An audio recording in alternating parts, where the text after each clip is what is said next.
Премиерот Заев не попушта. Разрешувањето на првиот човек на пазарната инспекција Стојко Пауновски утре ќе биде ставено на владината седница.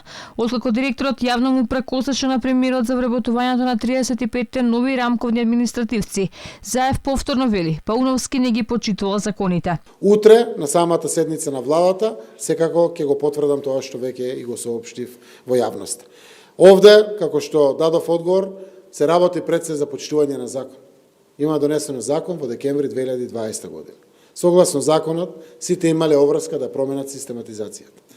Голем број од институциите се обратиле до нас каде што не е возможност за дел од луѓето прераспоредени да се вклопат заради несоодветната профилација или профили на самите луѓе или слично и разговарани се прераспоредени. По ваквата изјава на Заев, следбата која им ја потврдил на инспекторите од Државниот пазарен инспекторат е проформа.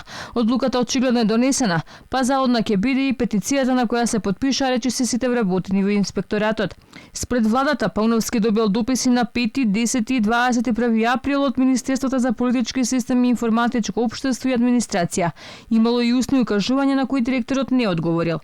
Јавното препукување доаѓа откако Пауновски се спротивстави на вработувањето на рамковни инспектори кои немаат компетенции за функциите на кои се распределуваат и не ги потпиша нивните решенија. И додека на Пауновски му се заканува разрешување од функцијата, откако, како што рече Заев, покажал пркос кон надлежните со неговото одбивање да не ги вдоми новите 35 рамковни административци, излежи и 6-месечниот извештај за работата на инспекторатот. За време на пандемијата, ДПИ направила речиси 15.000 надзори и тоа со само 176 инспектори.